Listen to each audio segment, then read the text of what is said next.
নমস্কার, আমি বক্সার টিভির পক্ষ থেকে উৎপল সূত্রধর আবার আপনাদের সকলকে স্বাগত জানাই। আজকে আবার আরেকটি এপিসোড নিয়ে আপনাদের সামনে এলাম। খুব দুঃখের সঙ্গে যে গতকাল মাননীয়া বলতে বাধ্য, কারণ বাবা মা ছোটোবেলায় শিখিয়েছেন যিনি বয়সে বড়, যিনি সম্মানীয় চেয়ারে বসেন তাকে সম্মান করতেই হবে। তাই তো সেই মাননীয়া গতকাল বহরমপুরে একজন সন্ন্যাসীকে, মহারাজকে, তাকে সাধু বলে মানি না এমন একটি বিবৃতি প্রকাশ করেছেন।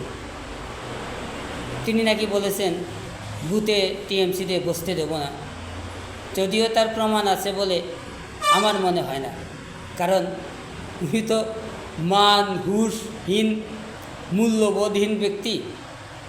উনি 10টা বললে তার 9টাই মিথ্যে কথা বলেন, একটা হয়তো ভুলে সত্যি কথা বলে ফেলেন। কারণ মান হুঁশ যার নেই, যার মূল্যবোধ নেই, তার থেকে সত্য কথা, সঠিক কথা, মূল্যবোধযুক্ত কথা আশা করাটা নেহাতি বোকামি ছাড়া আর কিছু না। একজন মহারাজকে উনি অসম্মান করছেন, এমন একটা কি বলবার কোনো ভাষা নেই।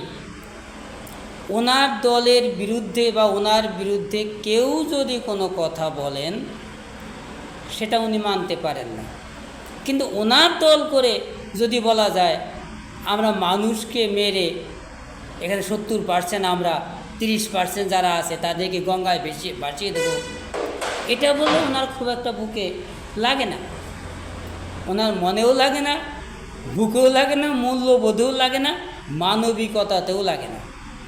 যদি ওনার সমর্থক হওয়া যায়, এমন একজন মান হুঁশহীন, মূল্যবোধহীন মানুষকে আমরা এ রাজ্যের মুখ্যমন্ত্রী বানিয়েছি। যারা এর সঙ্গে আজও থাকবেন তাদেরকে এর জন্যে মূল্য চোকাতে হবে। দেখুন, মূল্যবোধ নেই বলে আজকে শিক্ষক দুর্নীতিতে যারা চাকরি হারিয়েছেন,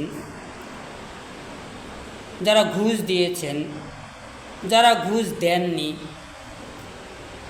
এরা প্রত্যেকে, এমনকি যারা চাকরি শেষ পর্যন্ত পাশ করেও পাননি, তারা সকলেই আজকে দুঃখ পাচ্ছেন, কষ্ট পাচ্ছেন। আসলে অসৎ সঙ্গে সর্বনাশ, সৎ সঙ্গে স্বর্গবাস। এমন একজন অসতের সঙ্গ আপনারা নিয়েছেন, এমন একজন অসৎকে আপনারা এমন একটি চেয়ারে বসিয়েছেন যার জন্যে সকলকেই পস্তাতে হবে, সকলকেই পস্তাতে হবে। শুনতে পাচ্ছি কার্তিক মহারাজজি নাকি আর হাইকোর্টে যাবেন।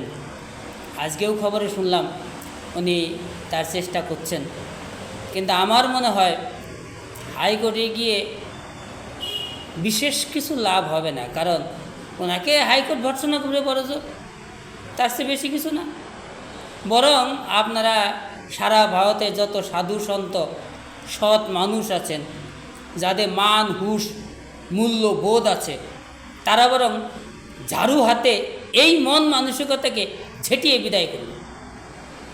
বক্সার টিভির পক্ষ থেকে আপনাদের সকলকেই আবার নমস্কার জানিয়ে আমি উৎপল সূত্রধর আজকের এই এপিসোড শেষ করছি। সবাইকে ধন্যবাদ।